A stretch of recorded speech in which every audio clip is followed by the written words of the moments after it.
జై శ్రీరామ్. శ్రీమాత్రే నమః. శ్రీ గురుభ్యో నమః.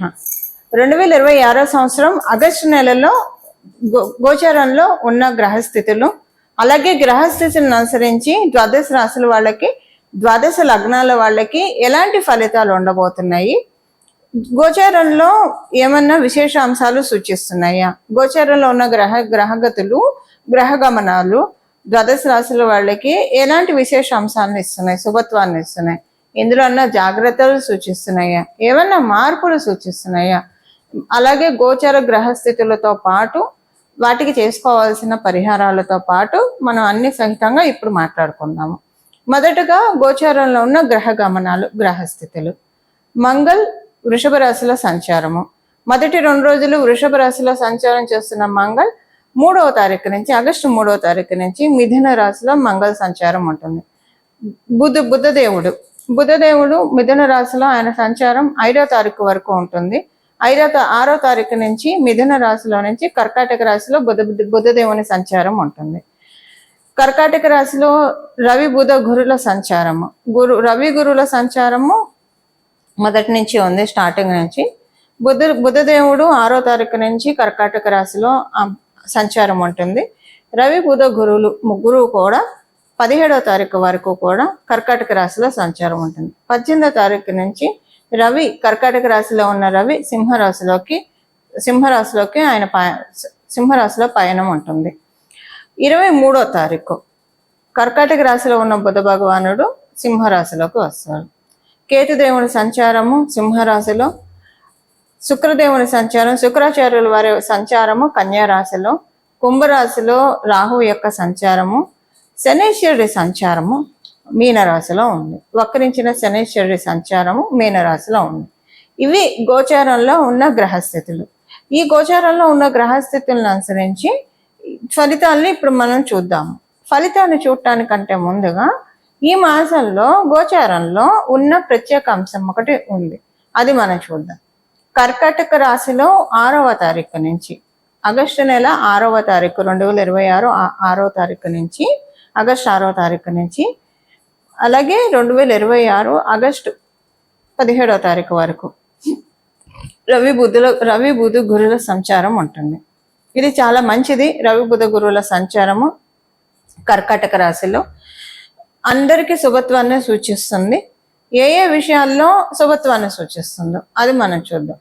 అంటే ఇప్పుడు ఆయన మిథున రాశి, కన్యా రాశి వాళ్ళకి కూడా మంచి ఫలితాలే ఉంటాయి, ఆయన రాశి అధిపతి కాబట్టి. ఇంకా కొన్ని రాశులకి ప్రత్యేకమైన శుభం ఉంటుంది. కర్కాటక రాశి వాళ్ళకి పూర్తిగా శుభ ఫలితాలను ఆయన ఇవ్వడు కూడా, పూర్తిగా ఇవ్వలేడు. బట్ మిగతా 2 గ్రహాలు గురువు మరియు రవి వీళ్ళిద్దరు ఇస్తారు. బుధుడు పూర్తిగా శుభ ఫలితాలని కర్కాటక రాశి వాళ్ళకి ఇవ్వలేడు. ధనుసు మరియు మీన రాశి వాళ్ళకి కూడా బుధుడు ఇక్కడ కర్కాటక రాశిలో ఉంటే పూర్తిగా శుభ ఫలితాలను ఇవ్వడు. దాంతోపాటు అంతే, ఈ రాశుల వాళ్ళకి పూర్తిగా ఆయన శుభ ఫలితాలను ఇవ్వలేడు. ఇప్పుడు మనము ఈ ప్రత్యేక అంశాలతో కూడుకున్న ఈ గ్రహస్థితి అందరికీ ఎలాంటి ఫలితాన్ని తెచ్చిపెడుతుందో మనం ఇప్పుడు చూద్దాం. ప్రతి ఒక్క రాశి వాళ్ళకి కూడా విడివిడిగా మనం ఇప్పుడు మాట్లాడుకుందాం. మేషరాశి, మేష లగ్నంలో పుట్టిన వాళ్ళకి కమ్యూనికేషన్స్ చాలా బాగా ఉంటాయి. మీకు కనిష్ట సోదరులు ఉంటాయి, తమ్ముళ్ళు చెల్లెళ్ళు ఉంటాయి, వాళ్ళతోటి మీకు మనస్పర్ధలు ఏమన్నా ఉంటాయి, అవన్నీ క్లియర్ అవుతాయి. వాళ్ళకి మంచి సమయం, మీకు కూడా సంతోషంగా అనిపిస్తుంది. ఒకవేళ మీకు కనిష్ట సోదరులు లేరు, మీకు కమ్యూనికేషన్స్ రిలేటెడ్ ఇష్యూస్ ఏమన్నా ఉంటే కమ్యూనికేషన్స్ విషయంలో అవన్నీ కూడా సర్దుమణిగే శుభ సమయం ఇది. భాతృకారకుడు అయిన మంగళ్ 3వ స్థానంలో సంచారం చేస్తూ ఉన్నాడు.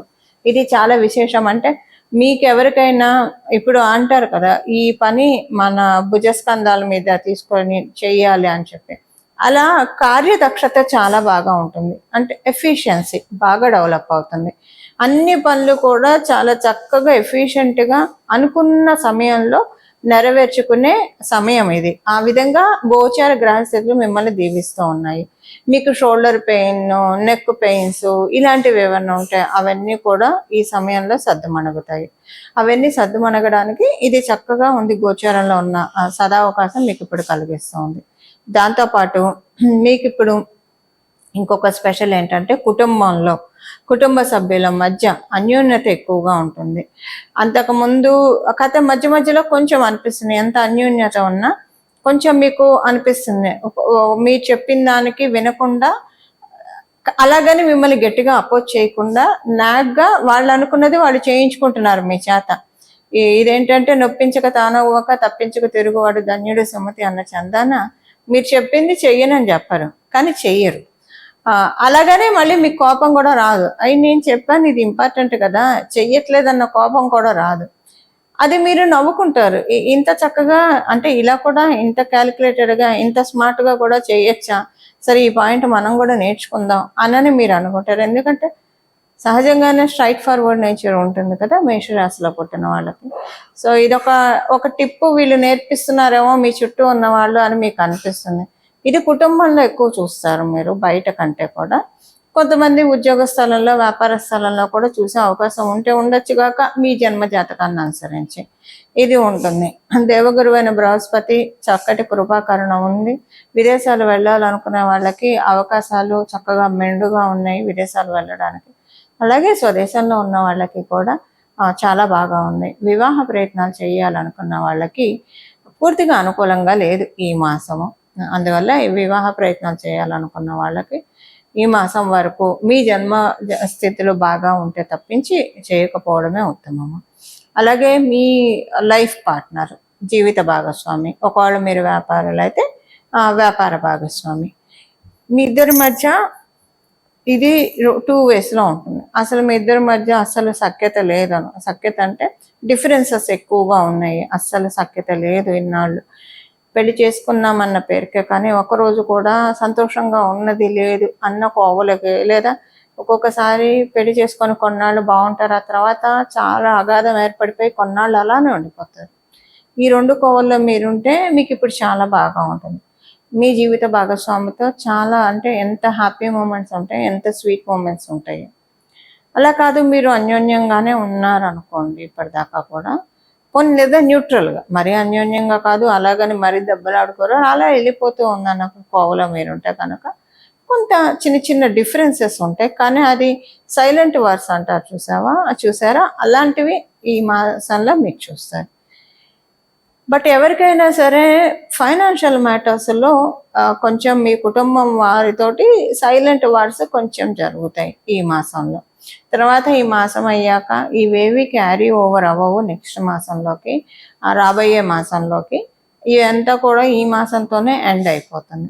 ఈ మాసంలో 1-2 చిన్నగా ఇబ్బందికర సంఘటనలు వచ్చినా అవన్నీ మీరు అసలు అంత అంటే మీకు అనిపిస్తుంది ఇవన్నీ పట్టించుకోవడం ఒక ఎక్స్క్యూజెస్ కింద అయిపోతుంది. ఇవే పట్టించుకొని ఇలానే ఉండడం ఇది కరెక్ట్ కాదు. మనం ఒక పని చేయడానికి ఇదొకటి బూచిలాగా చూపించి ఎక్స్క్యూజ్ చేసి మన మనసుని మనమే ఇది చేస్తున్నాం అన్న ఒక ఇది వస్తుంది. దాంతో ఈ థాట్ ప్రాసెస్ ఏంటంటే పనులన్నీ చాలా వేగవంతంగా ఫినిష్ చేసుకోగలుగుతారు. అన్ని పనులు కూడా వేగవంతంగా అవుతాయి, అనుకున్నట్టు పూర్తి చేయగలుగుతారు. ఇవి ఈ మాసంలో ఉన్న గోచర గ్రహస్థితుల ఫలితాలు మేషరాశి మేషలగ్నంలో పుట్టిన వాళ్ళకి. ఏం పరిహారం చేసుకోవాలి?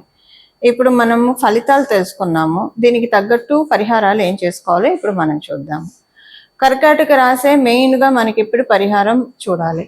కర్కాటక రాశిలో 3 గ్రహాల సంచారము మాక్సిమం ఒక 10 days వ్యవధి, 10 daysలో ఉంటుంది, 10 days వరకు ఉంటుంది. కాబట్టి మేజర్ ఇంపాక్ట్ ద్వాదశ రాశుల వాళ్ళకి, ద్వాదశ లగ్నాల వాళ్ళకి ఇది చాలా ఎక్కువగా ఉంటుంది. ఒక 2-3 గ్రహాలు, ఒకటి కన్నా ఎక్కువ గ్రహాలు ఏదైనా రాశిలో ఉంటే ఆ రాశి యొక్క ప్రభావము, ఆ రాశి దేన్ని సిగ్నిఫై చేస్తుందో మన జన్మ జాతకంలో దాని ప్రభావము వల్ల శుభ ఫలితాలు కావచ్చు, అశుభ ఫలితాలు కావచ్చు, ఎవరికైనా వస్తాయి, మనకు వస్తాయి. అయితే శుభ ఫలితాలు అయితే ఓకే, అశుభ ఫలితాలను తగ్గించుకోవడానికి. ఇప్పుడు శుభ ఫలితాలు అయినా సరే ఉన్న వాటిని కమ్ డౌన్, ఉన్న శుభ ఫలితాలు అయినా సరే ఒకవేళ తీసుకోలేని స్థితిలో ఉంటే తీసుకోగలగడానికి చేయాల్సిన పరిహారం వచ్చేసేసి ఈ మాసం మొత్తం కూడా ఆగస్టు 1 మొదలుకొని ఆగస్టు నెల చివరి వరకు కూడా ద్వాదశ రాశుల వాళ్ళు అలాగే ద్వాదశ లగ్నాల వాళ్ళు లలిత చాలీసా చదువుకోవడం. మనకి గోచారంలో కర్కాటక రాశి అంటేనే చతుర్థ స్థానం మాతృస్థానం, మాతృవడి. అందువల్ల జగన్మాత యొక్క కృపా కటాక్షాలని అందుకోవడానికి ఇది చాలా చక్కటి శుభ సమయం. ఈ సమయంలో బాలా త్రిపుర సుందరి అమ్మవారి ఆరాధన అత్యంత శుభ ఫలితాలను అందిస్తుంది. అమ్మవారిని ఎప్పుడైనా బాల రూపంలో మనం పూజిస్తే విశేషంగా అనుగ్రహిస్తుంది, త్వరితంగా కూడా వరాల్ని మనకి అనుగ్రహిస్తుంది. బుధుడు కాబట్టి ఇక్కడ ఉన్నది బుధుడు కాబట్టి బాల రూపంలో అమ్మవారిని ఆరాధన చేయొచ్చు. గురు భగవానుడు కూడా ఉన్నాడు కాబట్టి మీరు జగన్మాతగా కూడా అమ్మవారిని అర్చించవచ్చు. మీ చాయిసెస్ని బట్టి మీరు చేసుకోవచ్చు. అమ్మవారి ఆరాధన లలితా చాలీస చదవండి, చాలా బాగుంటుంది. ఒకవేళ చదవలేకపోతే వినండి, కనీసము చాలా మంచి ఫలితాలు మీరు చూస్తారు. ఈ లలిత చాలీస చదువుతూ ఉంటే చదివిన రోజే మీకు ఒక న్యూ ఎనర్జీ అనిపిస్తుంది, చాలా బాగా ఉంటుంది. అలాగే సౌందర్య లహరి వినడమో చదవడమో చేయండి. చదవడం అంటే పర్ఫెక్ట్గా వస్తేనే చదవాలి, లేదంటే ఎవరి దగ్గరైనా గురుముఖత నేర్చుకొని అప్పుడు చక్కగా చదవచ్చు. వినండి, కనీసం వినడానికైతే మనకి ఇప్పుడు అవకాశం ఉంది. కలియుగంలో ఉన్న సులభోపాయాలు ఎన్నో ఉన్నాయి, కాకపోతే మనం ఇవన్నీ పట్టించుకోకుండా లౌకికంగా పరిగెత్తుతూ ఉంటాం, ఇంకా తప్పదు, బాధ్యతలు ఇవన్నీ ఉంటాయి కాబట్టి. కానీ ఈ సులభోపాయాల మీద మనము ఒకసారి దృష్టి పెడితే ఇవన్నీ కూడా మనకి కాంప్లికేట్ థింగ్స్ అన్ని అన్కాంప్లికేట్ అవుతాయి అన్న విషయాన్ని మనం గుర్తెరగాలి. అది సౌందర్య లహరి దానికి ఉత్తమమైన సాధన. ఈ నెల మొదలుకొని నెలనాళ్ళు అసలు ఇక్కడి నుంచి ఇంకా కంటిన్యూ చేయండి. మీ ఎన్నాళ్ళు కంటిన్యూ చేస్తే అన్నాళ్ళు కంటిన్యూ చేయండి. సౌందర్య లహరి, దాంతోపాటు అమ్మవారిని పూజించినప్పుడు మరి అయ్యవారిని కూడా పూజించాలి కదా. అందులో కర్కాటక రాశిలో ఉచ్చ స్థానంలో గురుడు ఉన్నాడు. గురుడు అంటేనే శివుడు అని చెప్తుంది మనకి జ్యోతిష శాస్త్రం. మరి ఆ స్వామివారిని కూడా పూజించాలి కదా, అందుకని శివానంద లహరి. ఈ రెండు వినండి, అత్యంత భక్తి శ్రద్ధలతోటి మనసు లగ్నం చేసి అంటే చాలా కాన్సన్ట్రేటెడ్గా వింటే కనుక చాలా అంటే చాలా మంచి ఫలితాలని మనమందరం కూడా చూడటానికి అవకాశం ఉంటుంది. ఈ ప్రతిరోజు మీకు ఏదో ఒక సమయం పెట్టుకోండి, స్నానం చేశాక వెంటనే అయితే ఇంకా మంచిది. వినడమే కాబట్టి చదవడం కాదు కాబట్టి కొంచెం శుచులయ్యి కాళ్ళు చేతులు కడుక్కొని బయటికి వెళ్ళి వస్తే బట్టలు మార్చుకొని, కుదిరితే మీరు స్నానం చేయండి, లేదా బట్టలు మార్చుకొని ఉతికిన బట్టలు కట్టుకొని కాళ్ళు చేతులు మొహం శుభ్రంగా కడుక్కొని కూర్చొని బొట్టు పెట్టుకొని నుదుటన వినండి. చాలా అంటే చాలా మంచి ఫలితాలు వస్తాయి. కుదిరిన వాళ్ళు అంటే పొద్దున్నే ఉద్యోగం, పరుగులు, వ్యాపారము, పరుగులు ఇలా కొంచెం అలా ఉన్నా మేము మేనేజ్ చేసుకోగలుగుతాం అనుకున్న వాళ్ళు పొద్దున్నే స్నానం చేసిన వెంటనే వినండి. రోజుకొక శ్లోకం వినండి, భక్తి శ్రద్ధలతో వినండి, చాలు. మీకు ఎంత కుదిరితే అంత అసలు వినడానికి ప్రయత్నించండి. దీంతో ఎంతో మంచి మార్పులు మీరు చూస్తారు. గోచారంలో ఉన్న మీ జన్మ గ్రహస్థితుల్లో మీకు ఏవేవైతే ఇబ్బందులు కలిగిస్తున్నాయో ఆ ఇబ్బందుల నుంచి నెమ్మదిగా గట్టెక్కడానికి చక్కటి అవకాశం ఉంటుంది. ఇది ఈ మాసం చేసుకోవాల్సిన గోచర గ్రహస్థితుల రీత్యా చేసుకోవాల్సిన పరిహారము.